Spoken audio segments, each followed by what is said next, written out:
Muy buenos días para todos y muchísimas gracias. También presento disculpas por los inconvenientes de todas maneras que se presentaron la semana pasada. Muchas gracias por estar hoy conmigo y muchas gracias por la presentación.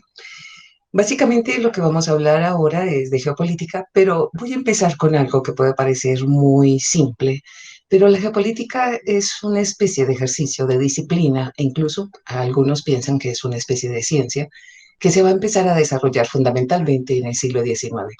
Algunos fueron muy, digamos, categóricos, como Henkel y Russell, que establecieron que había una condición donde se podía establecer que el entorno geográfico nos afectaba a nosotros, que de alguna manera las condiciones del clima, del relieve, las condiciones incluso de la abundancia o la escasez de cierto tipo de elementos necesarios para la supervivencia, eran los que iban a determinar nuestros comportamientos sociales y los movimientos incluso de estos grupos. Sin embargo, yo voy a trabajar fundamentalmente con otro geopolítico del siglo XIX que se llama Halford Mackinder.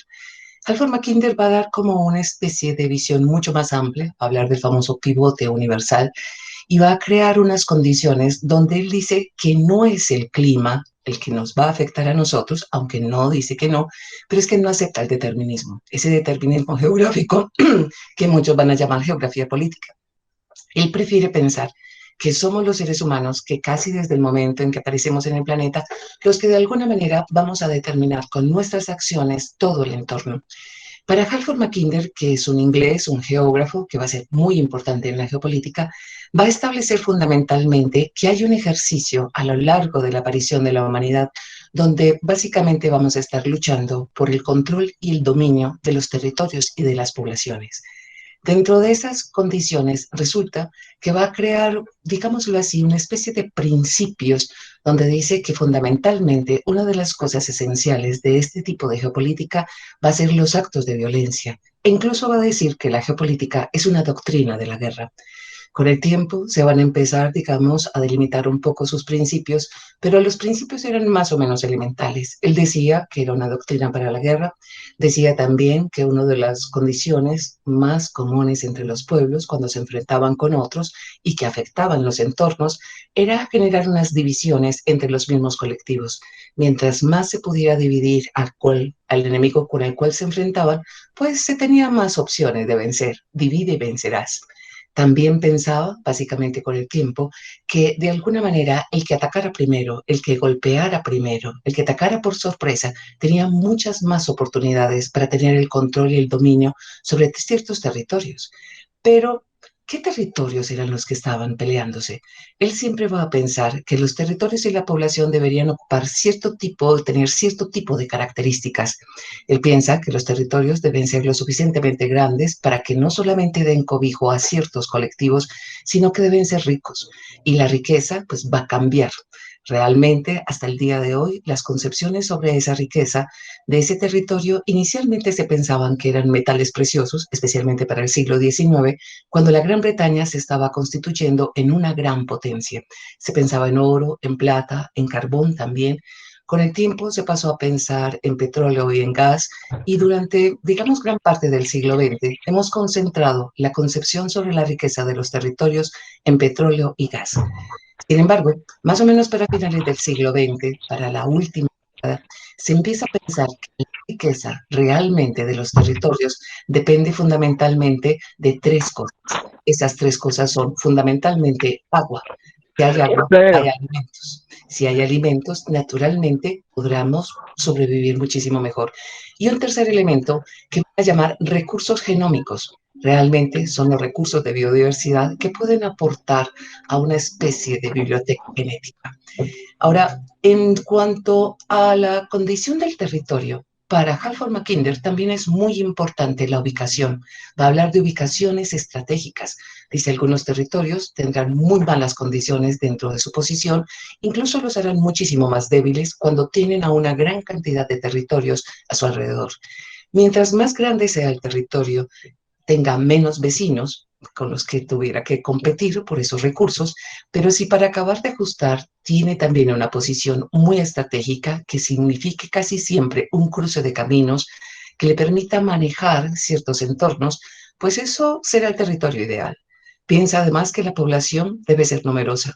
Piensa que la debilidad de muchas veces de estos colectivos es tener muy poca población o que la población sea o muy vieja o muy joven. Con el tiempo, se le va a agregar a esta geopolítica de Halford Mackinder la idea de que, además de que sea importante tener un número alto de población, es también que haya una especie de condiciones que van a llamar de alfabetidad. No es saber leer y escribir, es la capacidad de producir ciencia, técnica y tecnología. Halford Mackinder va a incluir incluso otro principio en el siglo XIX, donde va a hablar fundamentalmente de lo que él podríamos decir ha funcionado todo este tiempo hasta el día de hoy.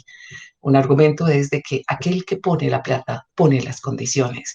De una manera, intervenir económicamente de un colectivo a otro y lograr manejar las finanzas, pues no solamente serán las finanzas, sino que finalmente podrá controlar todos los aspectos políticos y sociales de los otros. Él agregará otros cuatro tipo de principios. Algunos de ellos tendrán que ver con las Fuerzas Armadas Especiales, otro tendrá que ver con los discursos protocolarios, otro con una especie de política interna, porque usted tiene que convencer al colectivo de lo que están haciendo para que puedan actuar todos juntos en función de la supervivencia. Por eso escojo este tipo de teoría geopolítica de Halford Mackinder, porque hasta el día de hoy hemos visto que se ha ido enriqueciendo y que generalmente los países más poderosos son los que van a manejar este tipo de teorías geopolíticas. Voy a hacerles un comentario que vale la pena tenerlo en cuenta. Primero, en el siglo XIX, Halford Mackinder decidió que había tres lugares que eran los más estratégicos del planeta y por lo tanto eran los que se debían intervenir o se debían poseer aquellos que pretendieran mantener el control planetario. Esos tres lugares, a pesar de que había hablado del pivote universal, los va a definir básicamente en orden de importancia. El primero, el Valle de la Media Luna Fértil. Básicamente suena como medio romántico. Realmente el Valle de la Media Luna Fértil es el Valle del Jordán o el Valle de la Palestina, donde actualmente se encuentra Israel.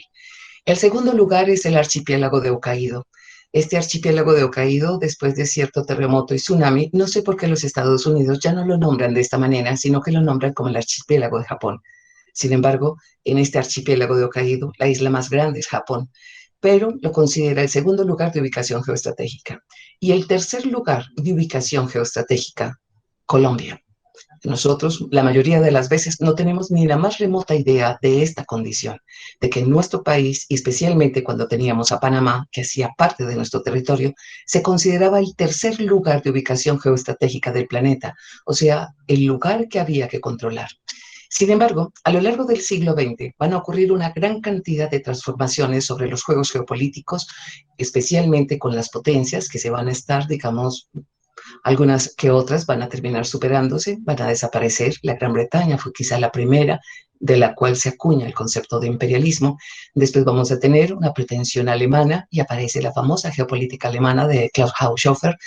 Pero después vamos a encontrar ese famoso orden mundial llamado bipolar, donde la Unión Soviética y los Estados Unidos van a competir por bastante tiempo por el poder y la supremacía planetaria, pero también van a utilizar muchos de los principios geopolíticos de Halford Mackinder. Incluso para algunos académicos se va a decir que muchos de los gobernantes de los Estados Unidos van a ser educados en este tipo de doctrinas y de disciplinas. Sin embargo, en 1991, cuando parece acabarse este sistema bipolar, algunos lo dudarían hoy con las condiciones que establece Putin, básicamente van a empezar a hablar de un nuevo siglo XXI. Incluso para Erich Hobsbawm, el historiador inglés, él considera que el siglo XX es el corto siglo XX. Él dice que realmente no es por una cronología. Dice, las condiciones particulares de la historia son de 1914 a 1991 con la caída de la Unión Soviética. Muchos están de acuerdo con él, entonces van a empezar a hablar del siglo XXI desde la década de los años 90, la última década del siglo XX. Y en ella van a ocurrir varias cosas. La primera de ellas, los Estados Unidos se declara a sí mismo la supremacía del planeta, incluso de una manera un tanto extraña, se llaman la super, hiper, megapotencia. Otra de las cosas que va a cambiar es que dentro de la percepción de la geopolítica, los tres lugares que Halford Mackinder consideraba los más importantes, los que se tenían que controlar si usted quería tener el poder sobre este planeta, va a cambiar un poco. ¿Y en qué sentido va a cambiar? El primer lugar va a ser ocupado a partir de 1991 por una nación un tanto extraña donde los habitantes no saben de estas cosas. El primer lugar de ubicación geoestratégica para la geopolítica del siglo XXI se llama Colombia, y una Colombia sin Panamá. Se la ha llamado la rosa de los vientos, se la llama el cruce de caminos de este planeta. La otra particularidad que tenemos que tener en cuenta para la década de los años 90 es que disposiciones internas de nuestro país que tienen que ver con recomendaciones, llamémoslas así, de carácter internacional, en los currículums de nuestras colegios, de nuestras universidades, de cualquier tipo de institución educativa, lo que antes se llamaba geografía, historia, cívica y que aparecían separados, e incluso los estudios de geografía, que eran muy frecuentes en las universidades, van a empezar a desaparecer lentamente. Y se va a abrir el espacio a algo que se llamó sociales, donde se combinaban una gran cantidad de disciplinas y parecía como si fuera mucho más importante y se le dedicó toda la atención a lo que tenía que ver con la ciudadanía y los compromisos de la ciudadanía. Pero llevamos aproximadamente 3 décadas donde nuestros estudiantes desde el colegio y muchas veces en la misma universidad no estudiamos geografía. La geografía parece que no fuera tan importante y resulta que hay una condición muy particular. Si usted no sabe el lugar que habita, no se lo puede apropiar y naturalmente no se lo puede apropiar porque no lo conoce, pero tampoco conoce los referentes espaciales y al no conocer estos referentes espaciales, pues parece que es bastante importante para algún tipo de potencias.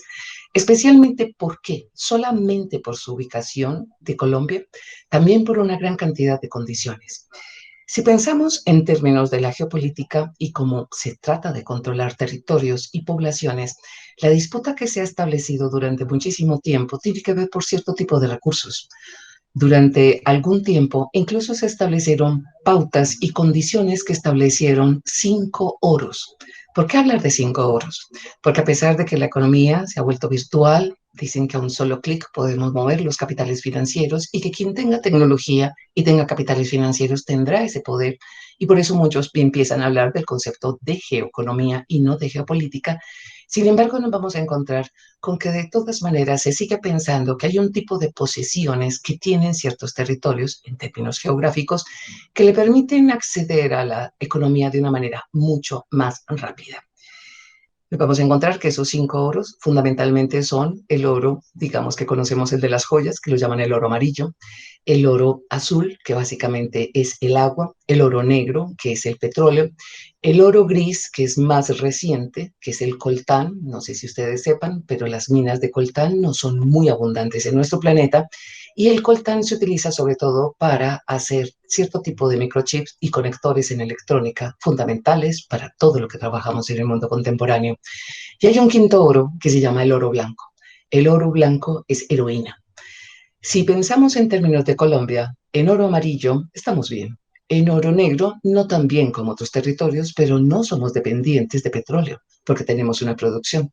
Aunque siempre nos dicen que si nos seguimos buscando, indagando, tratando de encontrarlo e incluso empleando técnicas como las del fracking, vamos a ser dependientes de petróleo.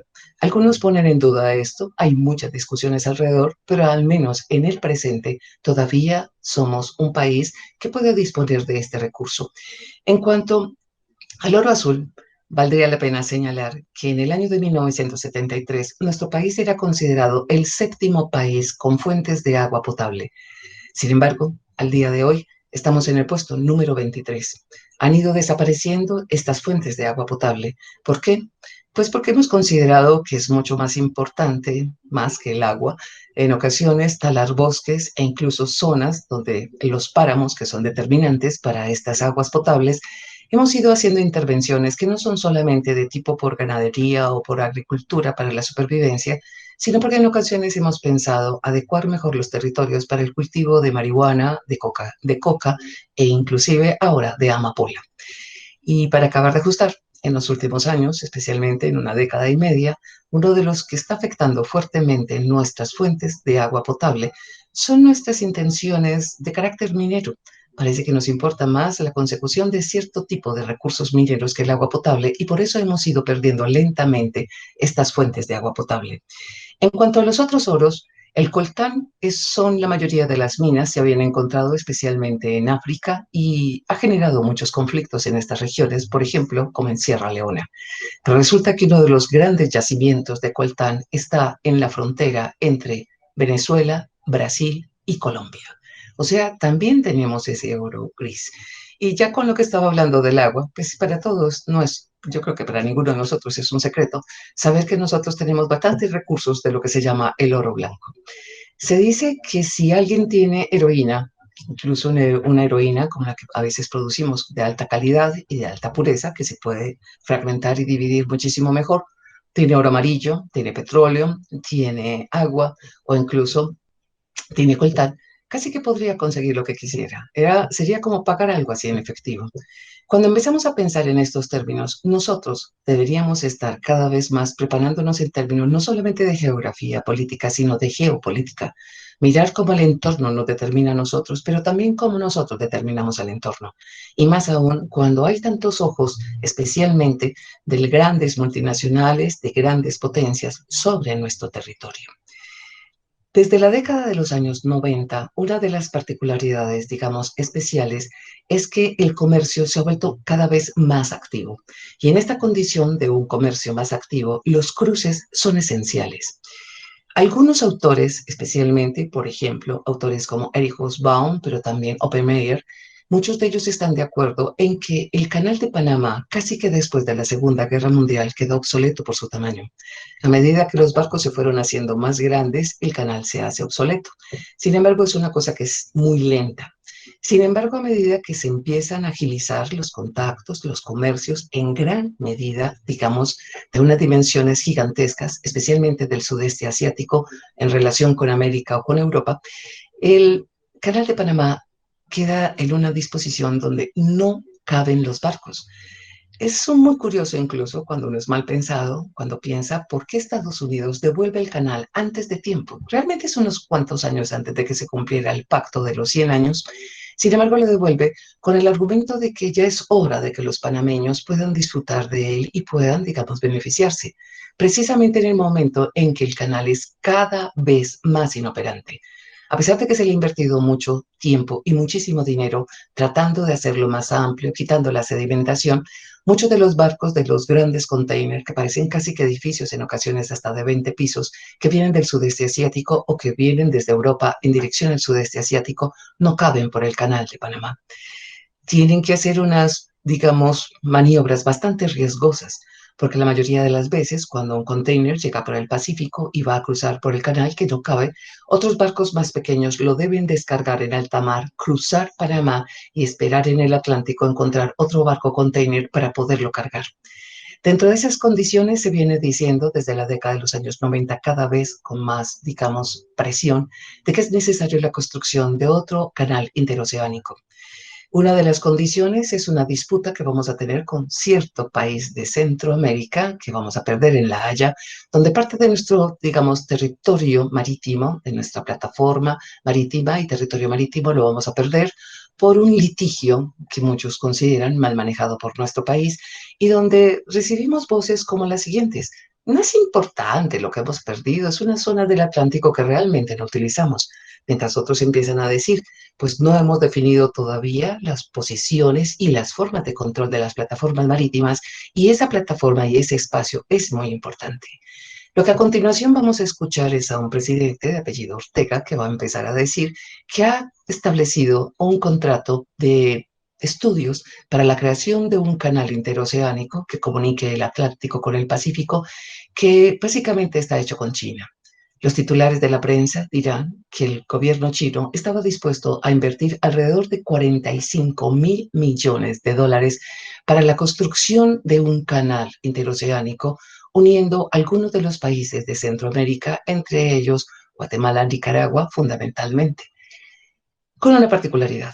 Si alguien recordara un poco de la geopolítica del siglo XIX e incluso recordara a uno de los geopolíticos norteamericanos llamados Alfred Meham, recordaría una particularidad muy especial. Cuando el canal de Panamá estaba siendo construido y el territorio todavía pertenecía a Colombia, este canal estaba siendo construido con capitales alemanes y franceses. Los Estados Unidos quiso intervenir, sin embargo, no fue posible deshacer estos contratos de carácter internacional aún en el siglo XIX.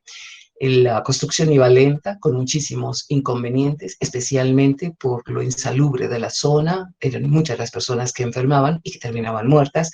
Había habido muchísimos inconvenientes. Entonces los Estados Unidos decide que va a construir su propio canal y que lo va a construir de una manera muchísimo más sencilla. Va a utilizar unos lagos, grandes lagos, que hay en la región entre Guatemala y Nicaragua para poderlos unir. Esta decisión se toma, se establecen las conexiones necesarias con los gobiernos centroamericanos y naturalmente los Estados Unidos es el dueño de las deudas de estos países, como de los nuestros también, y puede poner cierto tipo de condiciones. Cuando se saca una estampilla conmemorativa para la recolección de fondos y para la presentación incluso en el Congreso de los Estados Unidos, se le encarga a un pintor naturalista el diseño de dicha estampilla. La estampilla era muy curiosa, hace parte de colecciones muy interesantes, donde aparecían una especie de montañitas o parecían unos tipis, parecían como estas construcciones de estas tiendas de los nativos americanos con una especie de circulitos arriba. Muchos pensaron que se estaba haciendo un homenaje a ciertas comunidades indígenas de los Estados Unidos. Sin embargo, cuando se preguntó, ¿eso qué es? Pues son montañas con nubes. No, no son montañas con nubes, son tres volcanes. Cuando se dijeron que había tres volcanes, sí, es que los lagos son de formación volcánica. No importa, los lagos son inactivos. Los Estados Unidos no ha llegado a donde está por ser precisamente muy descuidado o muy ingenuo. Consideraron que no era buena idea construir un canal interoceánico en un lugar donde básicamente las formaciones geológicas eran de volcanes que se supone que estaban inactivos. Después de desechar la idea de construir este canal interoceánico, 6 años después hubo digamos, un movimiento bastante grande entre estos tres volcanes y dos de ellos van a entrar en erupción. Algunos, tal vez un poco exagerados, dicen que la erupción fue de tal tamaño que si hubiera continuado con los movimientos sísmicos que había generado en la zona, hubiera podido partir a América en dos. Los Estados Unidos, de nuevo, tenían razón. Desde el siglo XIX ya se estaba pensando dónde construir otro canal. Ese otro canal que permite unir al Atlántico con el Pacífico, que está separado fundamentalmente por el continente más largo que es América, solamente puede hacerse en el Atrato Truandó de Colombia. En esas condiciones ya desde el siglo XIX se sabía esto. Cuando el canal de Panamá empieza a ser obsoleto por sus condiciones, porque su tamaño no es el adecuado para el turismo, carga menor, pero no para las cargas y los niveles de comercio que se necesitan, cada vez es más necesario la construcción de un canal interoceánico. Y ese canal interoceánico naturalmente tiene que estar en este lugar. Y este lugar es Colombia, pero tiene otra particularidad. De hacerlo allí, estarían interfiriendo en una de las zonas que es la región, básicamente, de una riqueza bastante amplia en términos y en recursos biológicos, pero también mineros. Esta región, la intervención sería altamente complicada. Muchos piensan que la construcción de un canal al estilo de Panamá ya no es como se debería hacer. Se debería utilizar los cauces del Atrato y del Truandó y también en cierta parte del San Juan para poder crear estas condiciones. Todo el alboroto que hicimos en nuestro país por la pérdida de esta parte de nuestro océano, de lo que correspondía a lo que es el archipiélago de San Andrés y Providencia, especialmente de su plataforma, nos hace mirar mucho cierto tipo de titulares. Cuando China desiste de la construcción del canal, casi nosotros no prestamos atención a esta información. La pregunta es ¿por qué? No sé si recuerdan que hace más o menos un año y medio, un volcán llamado el Volcán de Fuego ha empezado a tener actividad.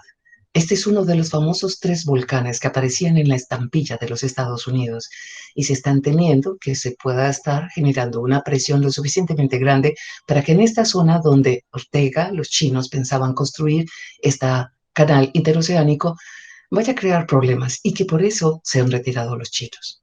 Sin embargo, en nuestro país, tanto en el Chocó como en Antioquia, en la parte del Urabá antioqueño y el Urabá chocuano, desde hace aproximadamente 4 años se vienen construyendo algo que se llaman villa containers. El gobierno chino con el gobierno de Santos creó unos acuerdos a los cuales no se les hizo mucha publicidad, donde los chinos lograron con una muy buena tajada para los colombianos proponernos algo y era que le permitieran construir una especie de pequeños atolones, una especie de puerto bodegas, que no son ni puerto ni bodegas, por eso lo llaman villa container, donde ellos pudieran descargar, donde pudieran tener una carga, la carga valiosa que no pudiera quedarse en el océano, mientras podía ser transferida de un lugar a otro. En el de Antioquia, los procesos han ido un poco más lentos porque hay un proyecto de la construcción de un golfo de Urabá, en el Golfo de Urabá, de un puerto muchísimo más grande, pero ya en ese diseño de ese puerto de Urabá está establecido, perdón, perdón, un espacio para lo que se llamaría la Villa Container. Hay dinero ya chino en este sistema. También hay una propuesta de construir una línea férrea que condujera de Villa Container Pacífico a Villa Container Atlántico. La pregunta que uno se podría hacer cuando es suspicaz es, ¿se están dando los primeros pasos para la construcción de un canal interoceánico en nuestro territorio, en ese que se llama la Rosa de los Vientos? ¿Qué pasa con la riqueza de esta zona? La riqueza minera, no solamente la riqueza minera, sino también todo lo que tiene que ver con el ecosistema. Unos ecosistemas a veces sólidos, pero otros bastante frágiles, pero que son muy importantes para las sociedades actuales. ¿Qué pasaría con los cursos de 3 ríos?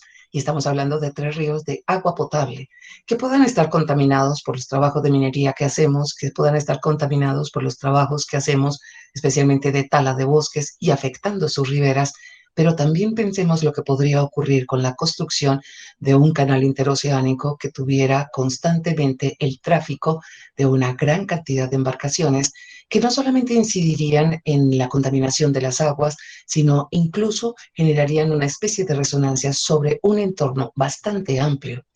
¿Qué prima? Prima la condición y las necesidades económicas de traslado, de comunicación más ágil, o prima el conservar cierto tipo de zonas de reserva. Pero, ¿por qué preguntarnos por esto? Si de todas maneras esta es una de las zonas más complicadas en términos políticos y sociales de nuestro país, un país que tiene una gran cantidad de problemas.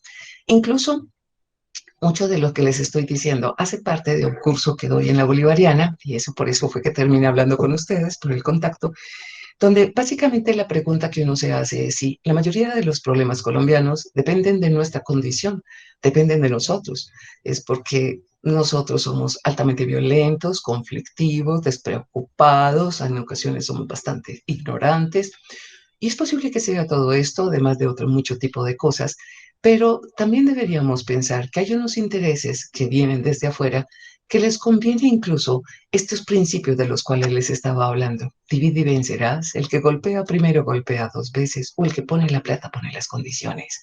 Mantener una especie de conflicto en algunas zonas es muchísimo mejor, porque mientras los habitantes de esa región se preocupan por todo este tipo de asuntos, pues nos vamos a encontrar con que es mucho más fácil para otros intereses fuera de nuestro país apropiarse no solamente del territorio, sino crear acuerdos en los cuales nosotros parecemos no tener muy claro qué es lo que está ocurriendo. Ahora, en el siglo XXI, cada vez más empiezan a darse cuenta que una de las características que va a ser determinante es el cambio de la concepción de lo que es la riqueza de un territorio. Entonces, podemos pensar que la riqueza está cimentada en poseer petróleo. Perfecto. Encontramos que el 73% de la producción del petróleo está en una región fundamentalmente que llamamos en términos generales el Medio Oriente. Sin embargo, ese Medio Oriente tiene una deficiencia si la comparamos con su riqueza. Tiene una riqueza en oro negro, pero la riqueza en oro azul es casi inexistente. Se puede vivir con petróleo y sin agua. ¿Qué sale más costoso? ¿Cómo haríamos un intercambio de petróleo con agua? De ahí que el agua empiece a convertirse en una de las obsesiones y en uno de los objetivos, digámoslo, fundamentales de la geopolítica del siglo XXI. Sin agua no hay vida, sin agua no hay alimentos.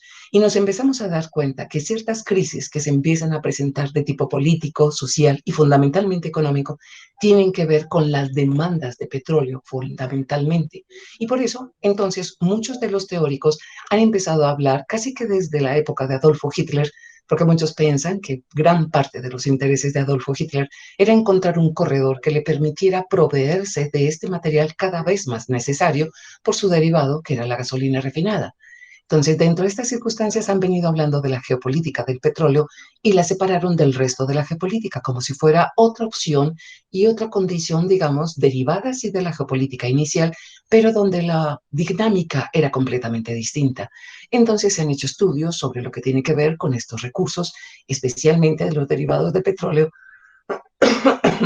y De una manera, se han explicado las guerras, los conflictos bélicos, e incluso algunos que parecen tener un carácter netamente cultural, por ejemplo, cuando encontramos luchas de carácter étnico, de carácter, por ejemplo, religioso, en términos aquí sería en ocasiones un poco extraño, pero peleamos por cosas que parecen un tanto medievales, o incluso cuando hay peleas por condiciones como la lengua, que uno pensaría, pues nadie pelea por condiciones de estas, pero recuerden que algunos han argumentado, por ejemplo, como el País Vasco, cuando empieza con ETA, una identificación con una lengua. Y uno dice, uno no hace una pelea por la lengua hoy, y menos por una lengua tan arcaica como la lengua vasca.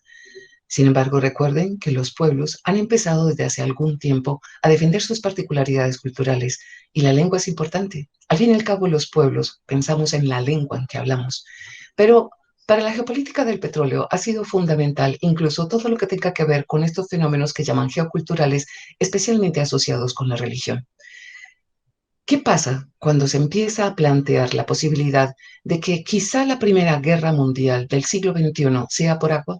Cuando las alertas sobre el cambio climático, sobre las condiciones que estamos viviendo, sobre la falta y cada vez más la necesidad de conseguir agua potable, y donde se empieza a hablar de que ya hay guerras locales por este recurso vital, entonces empezamos a mirar que aparecen también otro tipo de posiciones y aparece lo que se denomina la geopolítica del agua.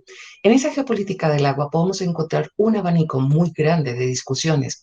Hay incluso desde la perspectiva de privatizar el agua, mientras todo un grupo está defendiendo el derecho vital al agua.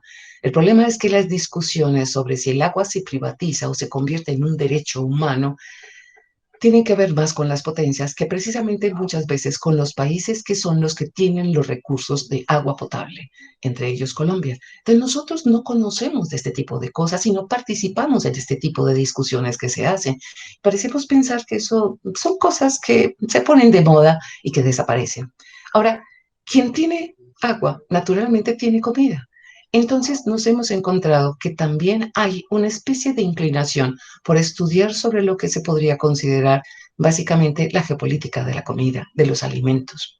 La pregunta que se hacen muchos es, ¿estamos dedicados incluso a sembrar y a cultivar cierto tipo de cereales, especialmente como el maíz, pero no como alimento, como dieta básica alimentaria de pueblos, sino como productor de biocombustibles?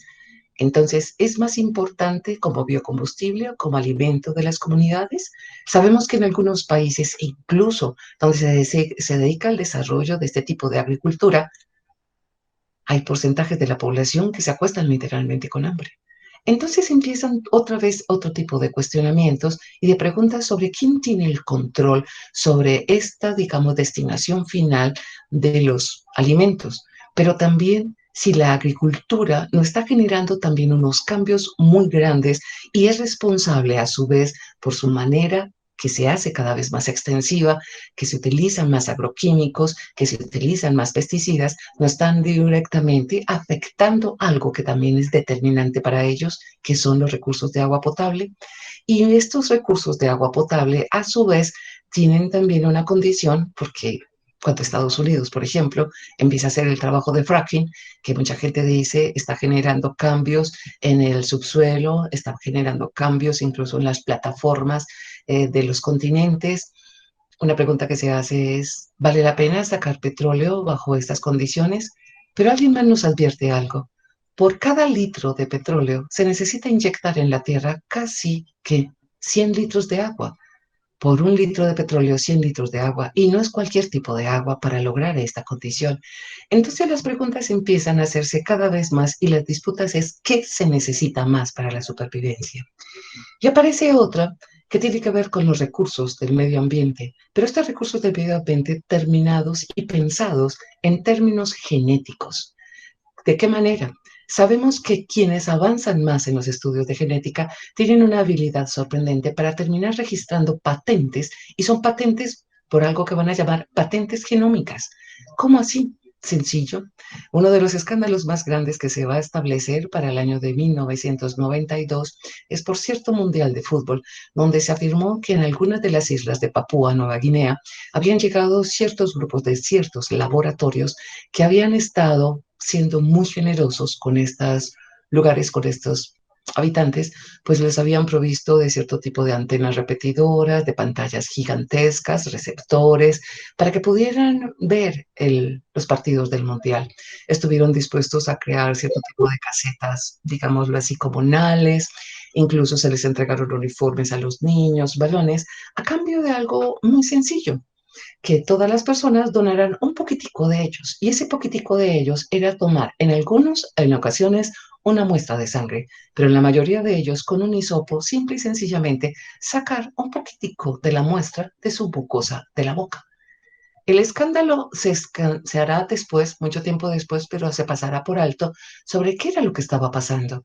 Y se va a descubrir que ciertas universidades, especialmente norteamericanas, y ciertos laboratorios habían llegado a conclusiones donde ciertas comunidades de Papúa Nueva Guinea no tenían una información al menos evidente sobre el momento sobre cierto tipo de enfermedades como el Alzheimer, el Corea Huntington, cáncer de colon, cáncer gástrico y otra gran cantidad de cosas que estaban bastante interesados. Pero cuando estalla esto, al mismo tiempo se dice y se empieza a decir que cierto laboratorio también norteamericano ha patentado el hígado de todos los seres humanos porque ha cubierto yo no sé cuántas de las investigaciones sobre las células hepáticas y que cualquier cosa que se trabaje sobre ella tendrá que ver con dicho laboratorio. Y empieza a preguntarse de quién son nuestras partes. Va a haber muchas discusiones, especialmente en el campo de la ética, especialmente porque en ocasiones van un poco más lentos que la ciencia. Sin embargo, esto parece futurología. Hay textos, por ejemplo, como el de Jeremy Rifkin sobre la biotecnología, donde arranca con una especie de relato de ciencia ficción, donde empieza a hablar de los chimpa humanos, una especie de combinación de chimpancés con algunos genes humanos que les permiten, mm, digamos, en cierta forma, ser utilizados para trabajar en las minas de ópalo, especialmente a Alice Spring en Australia. Eso parecía un cuento de ciencia ficción. No estaban protegidos por los derechos humanos, no son seres humanos, tampoco protegidos por los derechos humanos para los animales, porque al fin y al cabo tampoco estamos hablando de que sean animales completamente. Y la idea es que el trabajo en estas zonas es bastante riesgoso, las condiciones climáticas son muy adversas porque alcanzan temperaturas muy extremas o muy calientes o muy frías en la noche. Y dentro de estas condiciones, pensamos por una piedrita preciosa. Recuerden que los ópalos, como los diamantes, son utilizados de manera muy amplia en la industria también.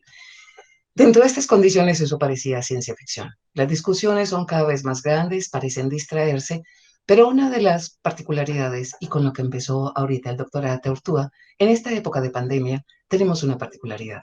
Y quiero remitirme con ella porque el tiempo se me acaba. Me dijeron que tenía aproximadamente unos 45, 50 minutos para que dejáramos para preguntas. En este momento, supongo que ustedes, más especialmente por el campo en el que se desempeñan, pues estarán también atentos a noticias que tienen que ver con estos asuntos. La semana pasada el gobierno de Putin hace un anuncio bastante grandilocuente donde dice que están a muy poco de tener y poder producir la vacuna contra el COVID-19. Se venía hablando mucho de la vacuna que se estaba trabajando, estaba en la tercera etapa en la Universidad de Oxford, pero en otros laboratorios, especialmente en los Estados Unidos, también se estaba hablando de la posibilidad de que entraran en la tercera etapa de pruebas para dicha vacuna. Sin embargo, hemos oído de muchos otros países que han estado también trabajando en una especie de carrera. Es una carrera contra la pandemia, es una carrera que busca el bienestar de la sociedad, de los seres humanos, lograr crear unas formas, digamos, lo más rápidas posibles para lograr una inmunidad en las personas. La pregunta es, ¿quién llegará primero? Y quien llegue primero, quien tenga la vacuna, quien pueda asegurar que esta vacuna tiene una capacidad de protección hasta un nivel que sea válido y que sea, digamos, bastante deseable. Dentro de estas circunstancias, esto es una carrera también de términos geopolíticos. La propuesta de Putin cuando dice tengo la vacuna la ha empezado ya a probar básicamente en soldados y en personal médico y donde mucha gente está casi que con su dinero esperando quién sale con ella. Básicamente es porque le vamos a entregar el dinero a ellos, le vamos a encargar. No queremos quedarnos rezagados básicamente en una especie de lista gigantesca. Se le pregunta a gobiernos como el nuestro, ¿usted ya ha establecido contactos para la vacuna? Y uno dice, pero es que ya tienen la vacuna.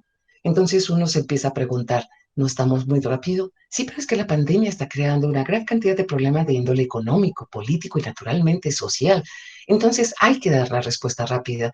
Y empiezan los que dudan un poco y dicen, hey, no hay que probarla primero. ¿Qué pasa con las contraindicaciones? ¿Qué pasa a una especie de plazo determinado con unas consecuencias que pueda acarrear? Se están haciendo las pruebas, se están siguiendo los protocolos adecuados, se está llevando a cabo todo esto que tiene que hacerse con un proceso de vacunas. No, no hay tiempo. El mundo del siglo XXI es el mundo de la dromología, de la velocidad. Y en ese mundo de la velocidad, la geopolítica también actúa en estas condiciones. Entonces, parece como si fuera un juego constante. Quien pueda llegar a desarrollar esta vacuna, ¿qué recursos tendrá para su producción masiva? Cuando China dice que empieza a tener la posibilidad de producir esta vacuna, como dicen las noticias, especialmente BBC, que tiene una comparación sobre los resultados que anuncian a cada rato, dice que para finales de octubre y principios de noviembre puede estar en una producción de 100 millones de dosis de vacunas. Y parece maravilloso, qué maravilla. La población de China está estimada en casi 2.000 millones de habitantes, aunque oficialmente aparezcan 1.300 millones de habitantes. 100 millones de dosis no son una gota, son solamente una gota en el mar, perdón. Dentro de esas condiciones, estas presiones son presiones de carácter científico, de investigación. Se está trabajando en términos de plasma, del genoma del bicho este, del virus, del COVID. Estamos hablando en términos de generar unas condiciones de inmunidad. Estamos creando unas condiciones para debilitar el virus, para afectarlo directamente a él. ¿De qué manera? Se está trabajando. Se está trabajando como una forma paliativa. Entonces, miren, esto tiene que ver con una competencia que algunos, incluso hace 2 días, cuando se hace el lanzamiento de la campaña de los demócratas para las elecciones del próximo 3 de noviembre, estaban algunos de ellos diciendo que si la carrera por la vacuna del COVID-19 la ganaban los Estados Unidos, Trump sería elegido nuevamente. Entonces la pregunta que se hace inmediatamente es, ¿pero es que el gobierno de Trump ha apoyado los trabajos? Pues de todas maneras ha aparecido diciendo lo que sí. Y no importa si fuera el apoyo directo o si fuera una intervención privada, porque al fin y al cabo la gente dice que hoy ya no, la geopolítica no se trata de un poder de una nación sobre otras o de un grupo de naciones sobre otras, sino de unos sistemas que son mucho más abstractos. ¿Por qué más abstractos? Porque estamos hablando de multinacionales. Y en estas multinacionales usted puede comprender de una pirámide hasta cierto punto quién constituye la multinacional, pero hay un pedazo de la pirámide, la parte superior, que queda como entre las nubes, entre la niebla. ¿Quién maneja los hilos? ¿Quién está interesado y quién es el que tiene el control? Las multinacionales tienen un país, un territorio, los intereses vienen de muchas partes y sabemos que la industria farmacéutica ha sido muy poderosa. Naturalmente, por eso aparecen también todos los discursos que naturalmente ustedes deben conocer también y deben tener pacientes que a cada rato se los dicen para muchas cosas, los famosos discursos de la conspiración, que suenan tan lógicos siempre y tan convincentes, pero donde uno se pregunta, si uno rastrea los orígenes de la farmacéutica desde, digamos, de lo que se llama la farmacéutica contemporánea en el siglo, finales del siglo XVIII y en el XIX, encontraremos que hubo muchas estrategias para que se necesitara la producción de cierto tipo de medicamentos. Incluso algunos han llegado a afirmar que se han creado cierto tipo de patologías para poder hacer el medicamento porque se tenía el medicamento y se destina para él. Incluso voy a hacer algo para terminar. Yo soy una viciosa, digamos, así, pero sorprendente. Uno de mis vicios es la Coca-Cola. Si uno piensa en la Coca-Cola, fue creada como un jarabe estomacal.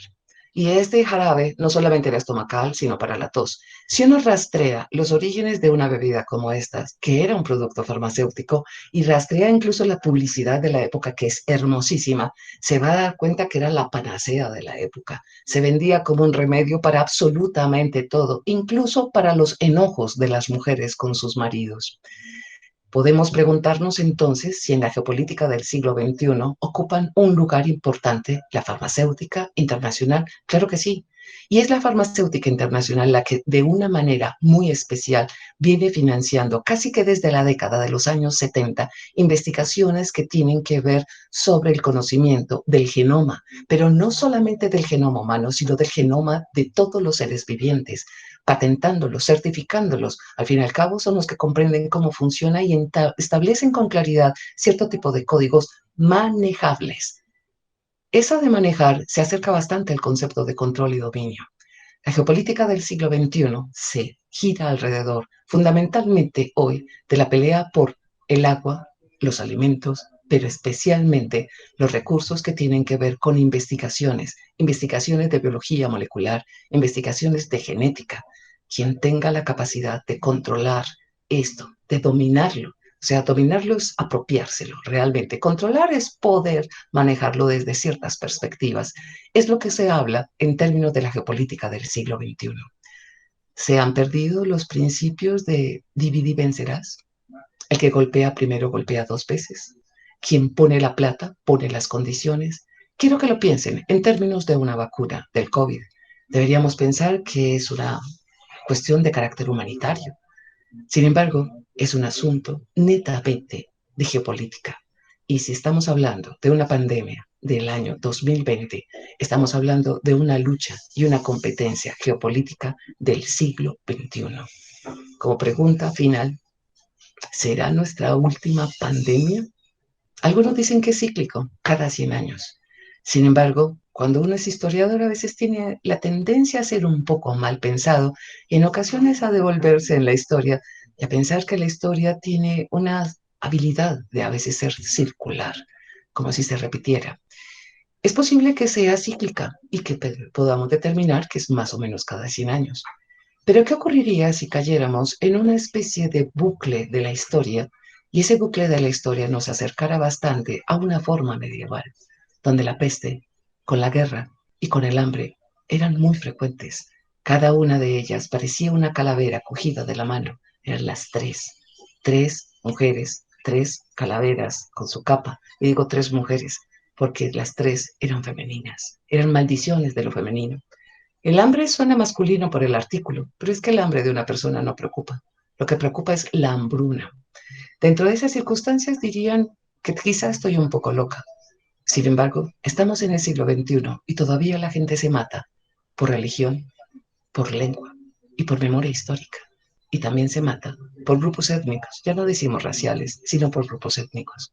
¿No eran estos los motivos de muchos de los conflictos de la Edad Media que creímos superados en la Edad Moderna? Es posible que estemos haciendo un bucle en la historia y estemos haciéndolo repetitivo. Básicamente dejo esto abierto y escucho si hay preguntas, si hay comentarios, si alguien quiere hacer algún aporte. Y muchísimas gracias. Muchísimas gracias, profesora Claudia, por su excelente conferencia. Yo creo que nos invita a pensar mal y creo que es una muy buen final, especialmente para nosotros y para la gente que está en formación. Aquí le están escribiendo varias preguntas, le mandan un poco de aplausos el profesor Andrés Palacio, que es un compañero nuestro. El profesor Héctor Arroyave, que también es un médico intensivista, le manda esta pregunta, profesora. ¿Cree usted que Colombia ha tenido alguna estrategia de posicionamiento geopolítico, por lo menos a corto plazo? Desafortunadamente tendría que ser muy categórica y responder que no. Y eso no soy yo, son los expertos. A mí me gusta mucho leer de geopolítica. Desafortunadamente algunos de nuestros gobiernos y algunos de nuestros presidentes incluso han tenido formación en geopolítica. Sin embargo, nuestro país ha estado atado, digamos, de muchas formas a las potencias y especialmente una potencia específica que son los Estados Unidos de Norteamérica, que interviene en nuestras decisiones económicas, políticas y sociales. Todas nuestras intenciones o nuestros, digamos, proyectos a corto, a mediano y a largo plazo están mediados por los Estados Unidos. Voy a decir algo que le acostumbro a decir a mis estudiantes de pregrado y de posgrado. Nosotros nos creemos en ocasiones con la capacidad de poder elegir a nuestros gobernantes. Nosotros elegimos los gobernantes que alguien más decide que elijamos. En nosotros no nos mandamos, como dirían las mamás. Nosotros tenemos una capacidad de a veces pensarnos muy bien y pensarnos con mayores capacidades, pero nosotros no somos independientes. Cuando pensemos y nos enojemos por cada propuesta de reforma tributaria, que es la que nos saca a veces mucho más mal genio, son imposiciones desde fuera. Cuando tenemos, por ejemplo, incluso procesos y negociaciones de paz, que algunas personas están de acuerdo y otras no están de acuerdo, no son decisiones de nuestro país. Incluso quiero señalarles algo. Dentro de la intervención de las potencias hay cosas como estas. Colombia fue presionada para firmar en el año de 1993 algo que tiene que ver con lo que se llaman los 5 delitos internacionales.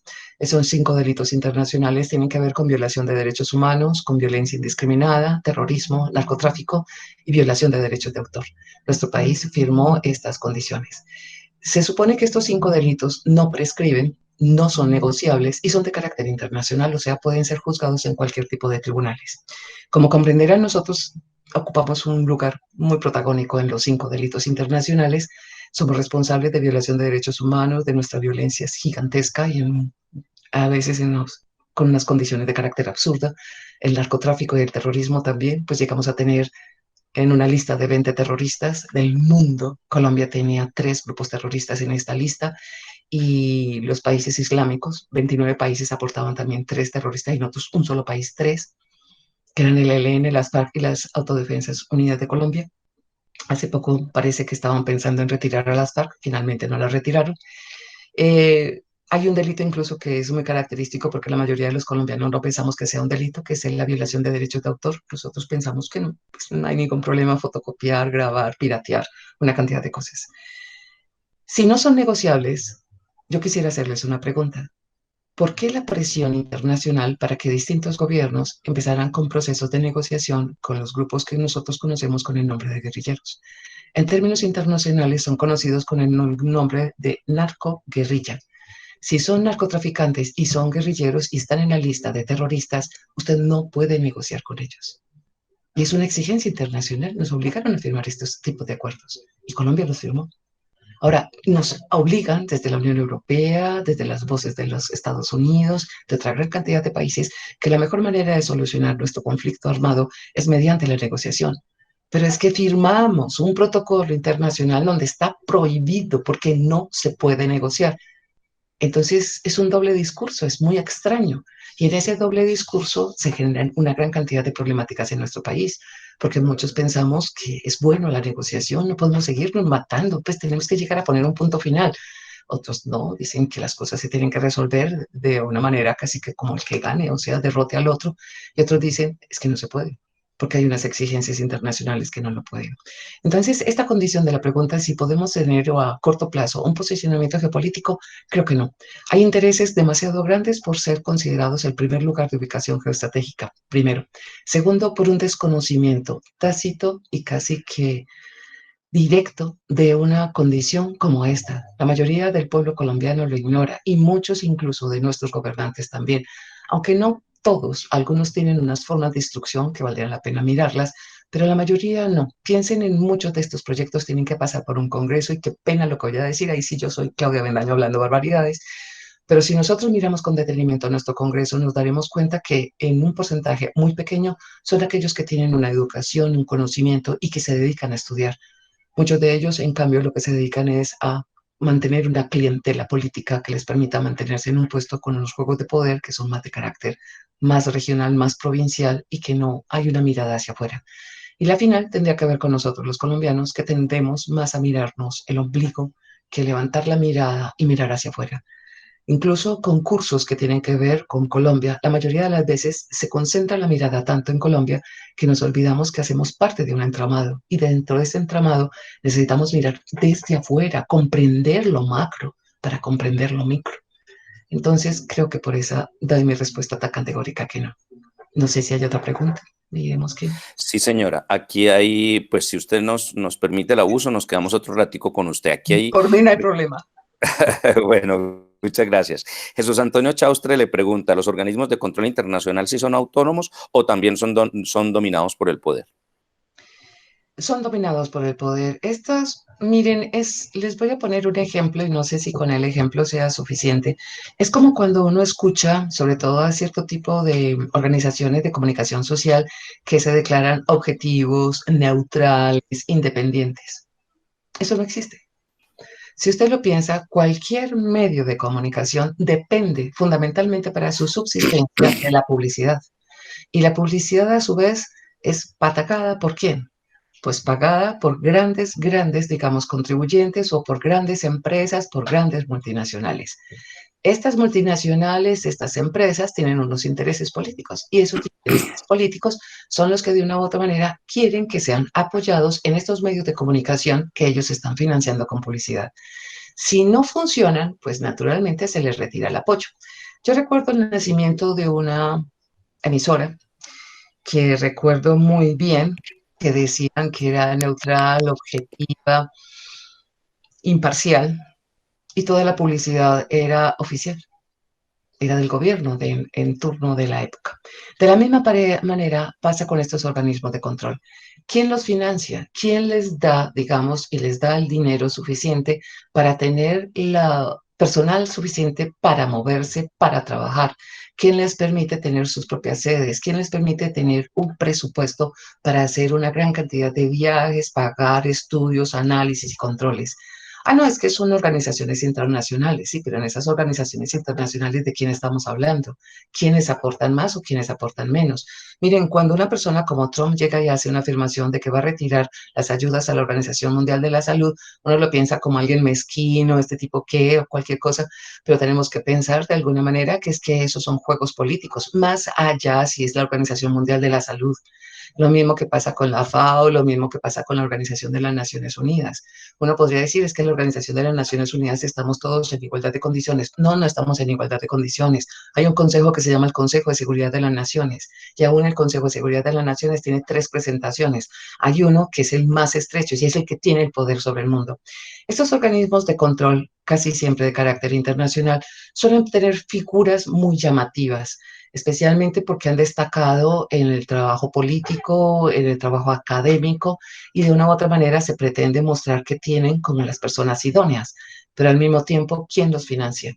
Hay unas orientaciones y las formas de elección incluso de estos representantes es muy evidente, entonces tampoco puede pensarse que haya una especie de capacidad de librarse de estos poderes.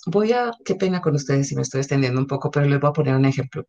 Yo recuerdo mucho que alguna vez a mí se me va la mano como hablo y alguna vez dije que en una conferencia así como esta había un poquito más de gente y también había gente de la Antioquia y la Nacional. Dije que uno de los organismos más burocráticos y más estúpidos, y le empleé la palabra estúpido, pues se me fue la mano, que yo conocía era la Organización de los Países No Alineados.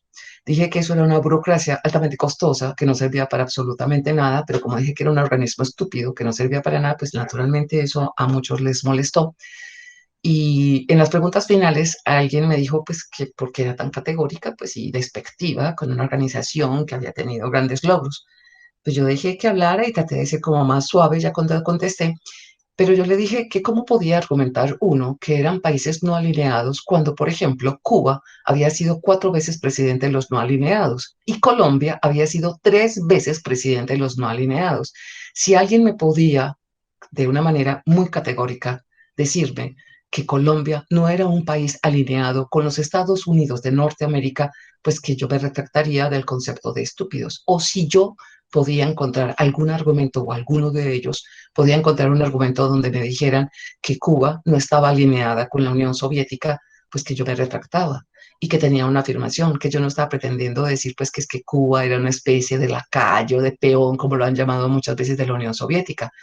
Sí o no, pero Cuba no tiene petróleo, no tiene gas. Y en una época donde el petróleo solamente se vendía con dólares, ¿de dónde iba a sacar dólares Cuba? De las remesas pequeñas que le mandaban las personas, de intercambios. ¿Intercambios con quién? Con la Unión Soviética, que le convenía tener a 140 kilómetros del estado de la Florida un posicionamiento de la Unión Soviética.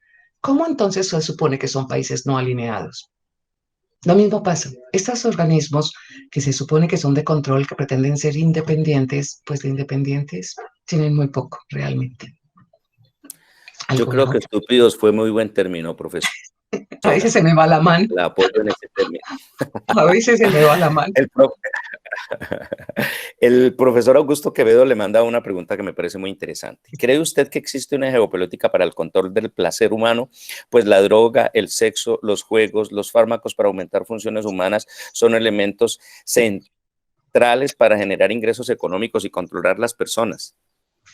Sí, y me parece excelente porque hay algunos trabajos, yo apenas los estoy medio zapoteando, pero hay unos trabajos que se están haciendo muy interesantes y no desde geopolítica, sino curiosamente desde filosofía. No sé si conocen al filósofo coreano Byung-Chul Han, también Lipovetsky se ha acercado a ellos, pero hacen una especie de acercamiento bastante interesante.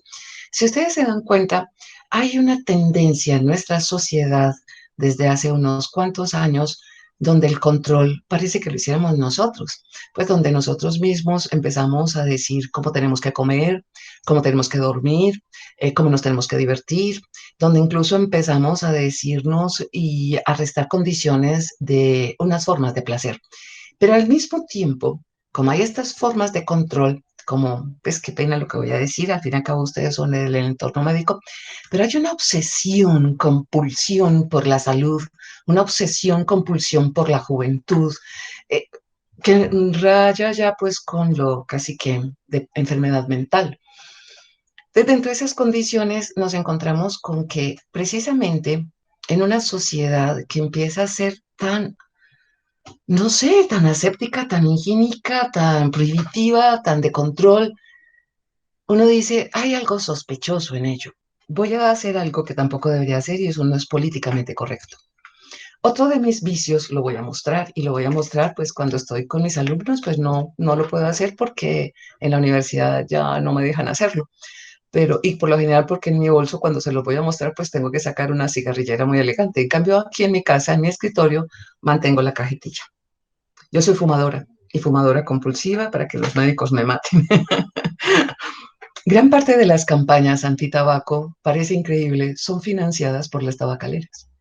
Algunos dicen que hay un argumento legal y es que es para evitar muchas veces parte de las demandas, entonces su compromiso con la lucha contra el tabaco de alguna manera les evita este tipo de demandas como la gigantesca que perdió Philip Morris con una gran cantidad de fumadores que se vieron afectados pulmonarmente con enfisemas, el famoso EPOC, y con cáncer de pulmón y de vejiga en mujeres fundamentalmente. La pregunta que uno se hace es, ¿por qué curiosamente cuando empiezan las campañas más agresivas contra el tabaco, empezamos a encontrar más fumadores y fumadores jóvenes que parecían que estaban desapareciendo? Parece que lo prohibido sigue siendo un estimulante para hacerlo. Lo mismo cuando nos empiezan a hacer cada vez más conscientes de nuestra salud, del cuidado de nuestro cuerpo, es como al mismo tiempo intervenimos mal y básicamente apostamos por una condición como el placer. Y dentro de esas circunstancias, el placer que se pregunta, pero también que tiene que ver mucho con estas redes sociales, con los medios de comunicación, con de alguna manera los juegos, la lúdica, entran en un campo de un control muy curioso, porque parten desde el ejercicio de la prohibición que estimula y al mismo tiempo de que cuando no hay prohibición se controla y se determina. ¿De qué manera? Quiero que lo piensen con un ejemplo un poco tonto que les voy a poner. La obsesión que hay por la juventud es una obsesión que es del mundo contemporáneo. De todas maneras, el presbítero, el decano, el viejo era el más honrado durante muchísimo tiempo. Ahora lo viejo hay que esconderlo, hay que ponerlo debajo de la cama. Cuando nos dicen que hay un aparato que haciendo 10 minutos de ejercicio va a acabar con la flacidez muscular, pues eso es pelear contra la edad y que es tan cómodo que se puede meter debajo de la cama. Ahí el monstruo como el de Calvin está debajo de la cama. Esa idea de que tenemos que hacer ejercicio tanto tiempo, incluso antes era más poco y cada vez se va aumentando más, que somos muy sedentarios, una mejor calidad de vida, lo que debemos comer. Al mismo tiempo, la publicidad nos dice, mientras coma verduras, coma legumbres, es lo más importante, la publicidad le muestra a uno una pizza con un queso que se derrite y que se estira, unos chocolates dulces, no chocolate negro, a muchos nos gusta mucho el chocolate negro, pero los dulces, el azúcar refinada, por otro lado, es uno de los demonios, las harinas, el gluten, las grasas saturadas, todo se convierte como en una especie como de amenaza para nuestra vida, pero al mismo tiempo la publicidad de lo que es placentero, de lo que es grato, especialmente cuando es de comida. Si se dan cuenta, la mayor veces que uno está viendo noticieros a la hora de la comida, mucho de la publicidad tiene que ver con los alimentos que uno, a pesar de que ya esté lleno, ya haya comido, mira una publicidad que me dice, tengo ganas de un helado, tengo ganas de un chocolate, tengo ganas de una pizza, tengo ganas de una hamburguesa. ¿Cómo funcionan? Funcionan en lo que llama básicamente Lipovetsky, lo trabaja mucho en el mundo, digamos, de lo que él llamó de lujo eterno, pero también lo llama de lo ligero, donde empiezan a decir que dentro de esas condiciones empiezan a establecerse unas normativas que controlan nuestro sufrimiento, nuestro dolor, nuestro placer y nuestros juegos. Nos dan tiempo para hacerlos, nos dicen cuánto podemos hacerlo, cuánto no se tiene. ¿Cómo se logra? A través de medios de comunicación. Y se logra a través de medios de comunicación incluso donde ya incluso los artículos de divulgación y algunos de carácter científico terminan siendo financiados por estos intereses. Para terminar, ¿recuerdan toda la publicidad que se le hizo a la idea de que si usted se tomaba 2 copas de vino rojo en horas de la tarde podía evitar en una proporción bastante alta cualquier tipo de accidente cerebrovascular? ¿Quién pagó estas investigaciones? Si uno rastrea, se va a encontrar a una de las grandes compañías de vinícolas del mundo. De la misma manera que cuando países como nosotros, productores de café, quisimos ponerles condiciones a nuestros compradores, a nuestros consumidores, para quedarnos nosotros con ese porcentaje y no que se lo quedaran los poderosos, aparecen una cantidad de investigaciones donde el café no solamente mancha los dientes, crea cálculos, aumenta la presión arterial, genera condiciones de gastritis que se pueden convertir en úlceras y que todavía mucha gente llega a puntos extremos. Y qué pena, ustedes son médicos, pero muchas veces cuando voy donde mis médicos, como aparece siempre que soy fumadora crónica y soy docente, inmediatamente lo que me preguntan es cómo va con el cigarrillo y cómo va con el café. Y siempre digo, con el café ya no tomo café. Solamente un médico me ha preguntado, ¿por qué siempre dice que trata con el cigarrillo, pero que con el café no hay problema? Porque todo el mundo da por sentado que si soy profesora y que si fumo, y fumo piel roja sin filtro, debo ser una consumidora de café.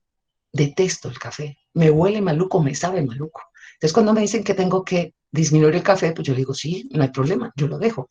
¿Por qué? Porque se crean un tipo de convenciones que también regulan nuestras formas de vida, lo que comemos, lo que dormimos, lo que hacemos, las posiciones de nuestro cuerpo, lo que vestimos. Y sí, también hay unos juegos de poder y de control. Y naturalmente juegan las grandes multinacionales en esto. No sé si haya otro. Profesora, bueno, yo le voy a hacer la última pregunta para no abusar más de usted. Yo estoy teniendo problemas de conexión, si de pronto me desconecto, le agradezco muchísimo. Aquí han mandado un poco de mensajes de felicitaciones y agradecimientos. Creo que mi grupo de compañeros quedaron enamorados de usted, entonces en algún momento la volvemos a invitar para que nos acompañe. Yo Con le voy a hacer muchísimo una gusto. pregunta le voy a hacer una pregunta para terminar. Mire, yo soy un convencido que las fronteras del poder están difuminadas desde hace mucho tiempo, con base en ese gran poder que tienen las multinacionales. Buena parte de lo que usted dijo yo lo comparto desde hace mucho tiempo con respecto a que en realidad los que están determinando nuestra vida no son los gobiernos, ni siquiera las mismas sociedades, sino las multinacionales.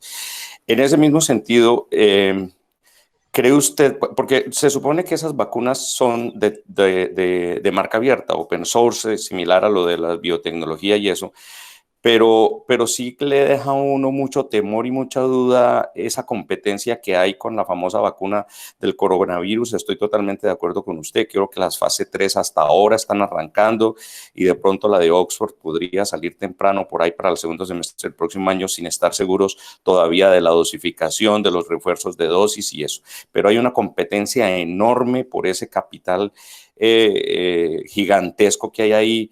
Y creo que es una competencia más de las multinacionales que de los mismos países. ¿Usted qué opina sobre eso?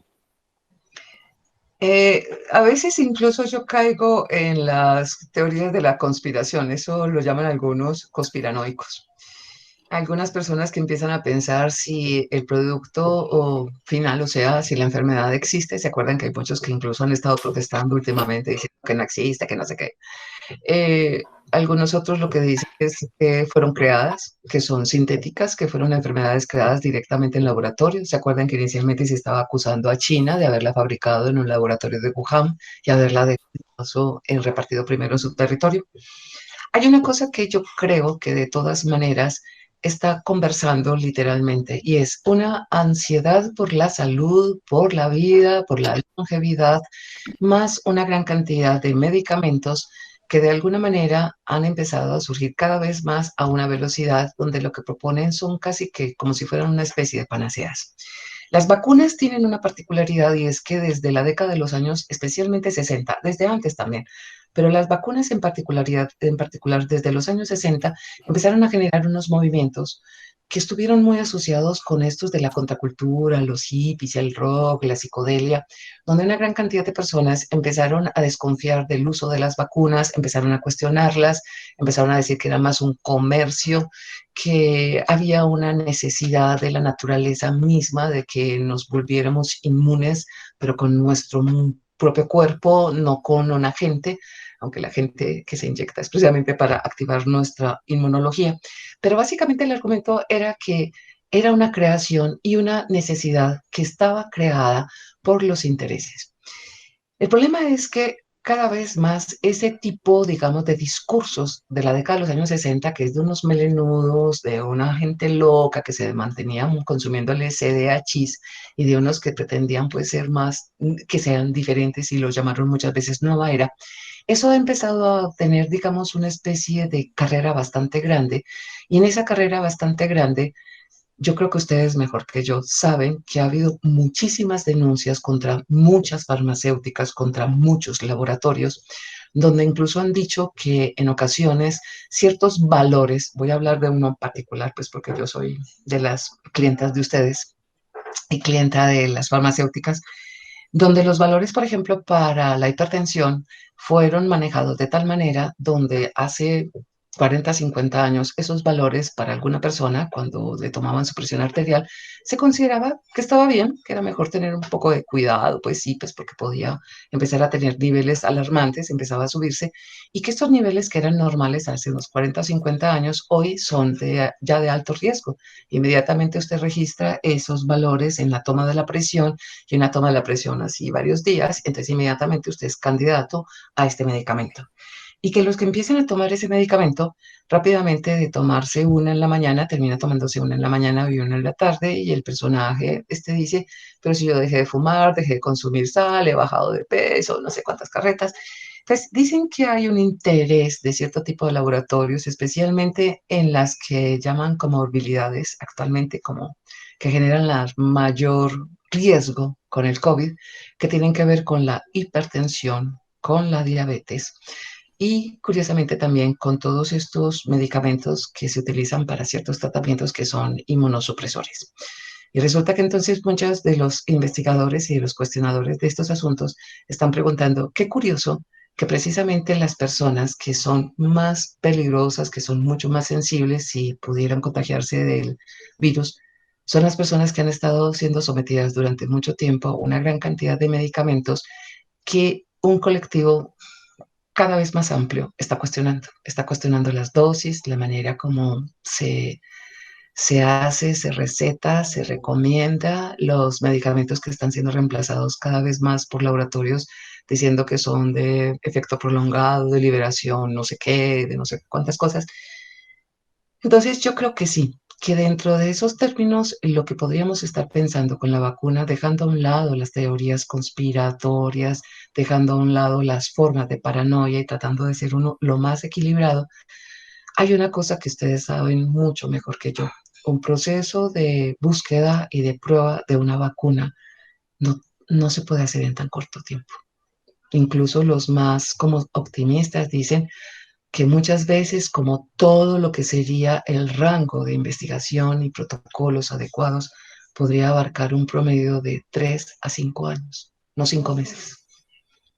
Entonces, si se pregunta uno qué intereses y qué juegos hay dentro de esto, y qué riesgos están dispuestos a correr con las comunidades. Entonces también hay un juego muy delicado en este asunto.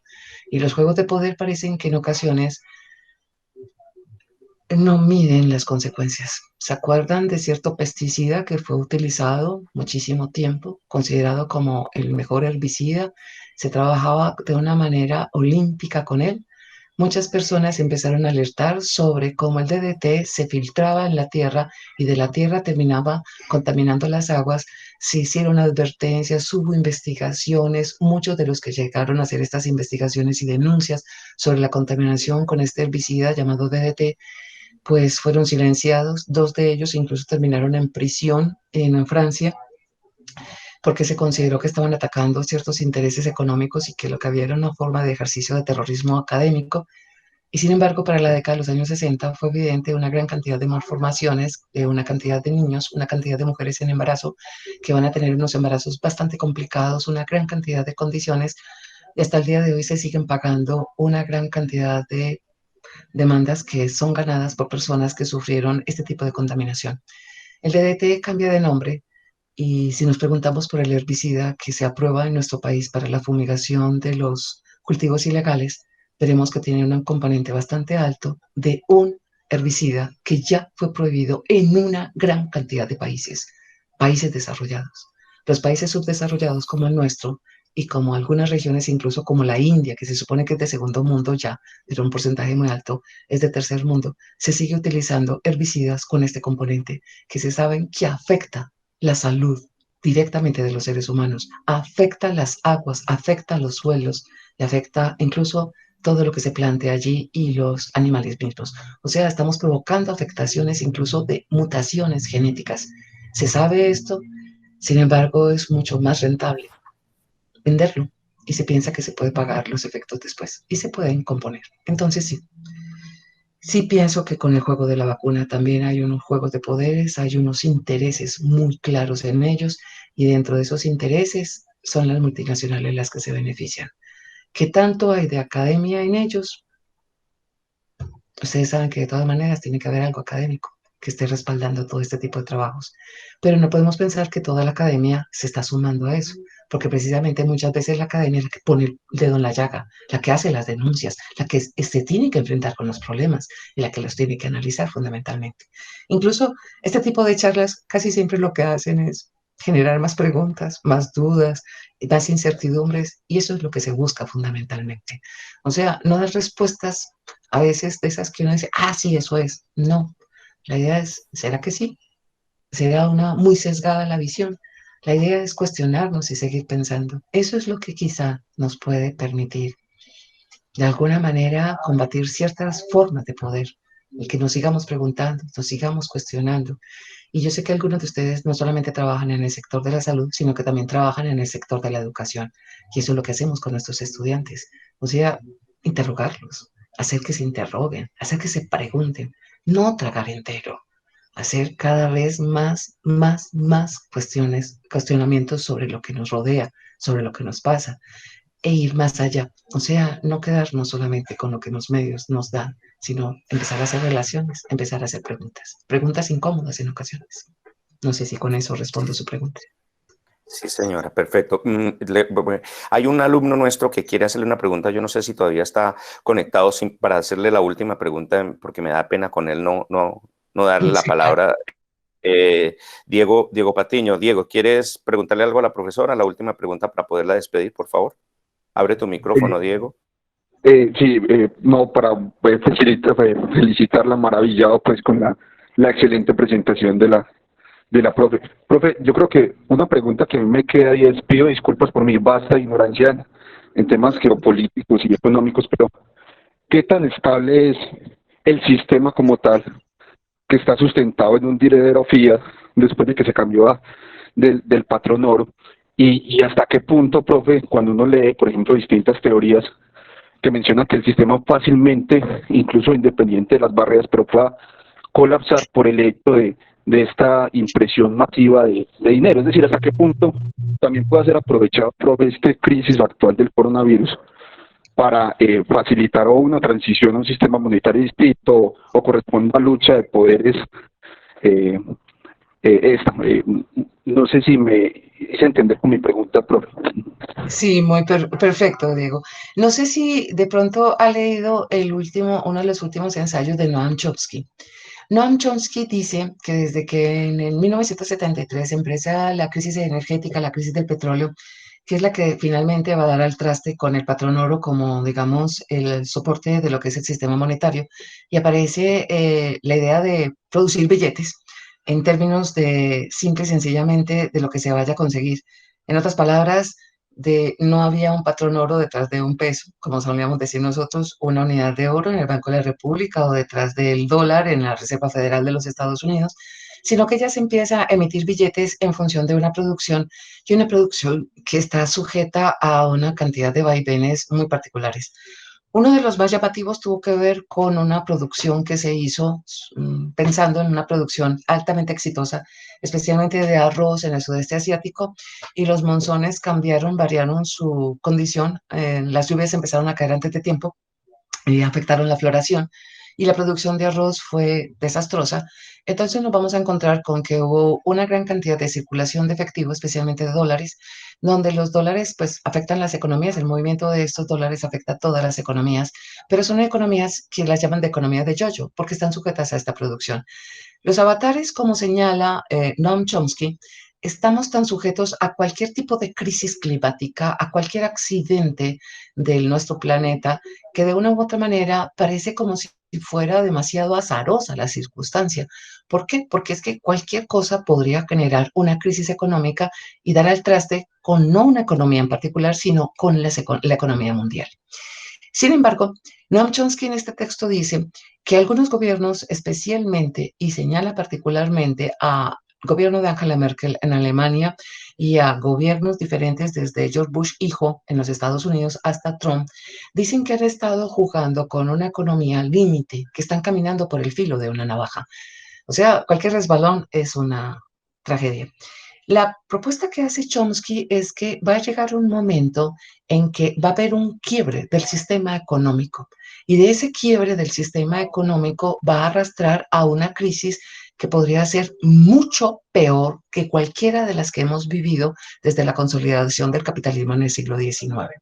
Y Chomsky dice, la única manera de evitar esto por esta circulación que no está siendo controlada del sistema económico tiene que ser un fenómeno de carácter planetario. La propuesta de Chomsky en este último texto casi que, pues no lo dice, pero lo da a entender, que casi lo que necesitaríamos sería una especie de invasión alienígena porque sería una amenaza para todo el planeta y convirtiéndose en una amenaza en todo el planeta generaría una afectación económica simultánea, planetaria, que no sería un efecto en cadena, sino que sería simultánea y eso podría permitir poner una especie de punto, un alto, para poder recomponer la economía que se está saliendo de las manos. ¿Por qué se está saliendo de las manos? Porque los ricos son cada vez más ricos y más pocos y los pobres son cada vez más pobres, pero se perdió la franja de la clase media. Con una particularidad que dice Chomsky, que es una de las contradicciones y las paradojas más maravillosas. Él dice, los ricos se hacen ricos porque no generan trabajo, no generan conocimiento. Lo que generan es riqueza. ¿Cómo se hacen ricos? Prestando plata y ganando intereses. Pero ¿a quién le prestan plata? A estos pobres que hacen cada vez más pobres. Pero llega un momento en que estos pobres no tienen la capacidad para poder prestar, porque no tienen capacidad de pago. Entonces, como usted no le puede prestar a este pobre ya no tiene de dónde más sacar. Va a llegar un momento en que esta separación que se hizo cuando desapareció la clase media, dice, va a afectarlos. Los dos dependen uno de otros. El ejemplo que pone es lo que ocurrió con Honduras y con Bolivia. En un momento determinado en la década del final de los 90 y la primera década del siglo XXI, ni Bolivia ni Honduras tuvieron capacidad para pagar los intereses de la deuda externa. Se los presionó muchísimo. Las sanciones que se les anunciaron fueron gigantescas. Los dos países dijeron, no tenemos, es casi lo voy a decir de una manera coloquial para hacerlo más rápido, como school, que se busque, pague, con cualquier cosa, no tengo nada. Pues embargue algo, venda algo, no tengo nada para embargar, no tengo nada para vender. ¿Sabe qué? Nosotros nos vamos a sentar aquí a morirnos de hambre. ¿Qué van a hacer los todopoderosos? Siguieron insistiendo, busquen, de cualquier manera, háganlo. Cuando se dieron cuenta que es que no era que se negaran a pagar, sino que no había ninguna posibilidad de pagar a los intereses de la deuda externa, ¿qué hace la Banca Mundial condona la deuda de Honduras y de Bolivia. No solamente se las condona, sino que les presta plata para que le puedan pagar a ellos. Entonces, básicamente, Chomsky coge eso como ejemplo y dice, esto está mostrando la debilidad del sistema económico. Dice, esa debilidad es ahora puntual, pero va a llegar un momento en que se va a generalizar tanto por esas distancias. Y la única manera que puede evitar la crisis, donde ya no se pueda seguir manteniendo, es una afectación de carácter planetario. Si uno es mal pensado, podría decir que es bastante curioso que ya hasta el momento que yo sepa son como 9 las economías que se han declarado en recesión. Pues sí, no estoy hablando de economías pequeñas, estoy hablando de economías de las grandes. Estados Unidos se niega a llamarse recesión, pero ya algunos de los académicos dicen que la economía de los Estados Unidos está en recesión. Putin naturalmente no habla de eso, pero ya algunos analistas de Europa hablan de recesión, no solamente en España, en Portugal, en Italia, en Francia, sino que también hablan de recesión en la Confederación Rusa. La pregunta ya se la dejo yo a usted, Diego, y es, ¿el COVID es una alternativa para parar esto que estaba pasando con un sistema que rompió el patrón oro y que convirtió al mercado en tan soberano que impidió que los estados pudieran generar unas formas de fiscalización efectivas? Estamos tratando de recuperar algo de lo que teníamos antes. Es muy probable. Yo creo que con eso, ya por el tiempo, tengo clase enseguida. De todas maneras, muchísimas gracias a ustedes por la invitación. Fue muy agradable estar con ustedes. Y cuando me quieran invitar, yo disfruto mucho esto. Me permite hablar de las locuras y de las cosas que a mí me gusta estar leyendo. Espero que tengan un muy feliz día, que les acabe de ir muy bien en todos sus trabajos. Y espero que nos veamos en otra ocasión. No como pacientes, pero que nos podamos ver en otra ocasión. Muchísimas gracias, doctora Tortuga. Muchísimas gracias por la invitación.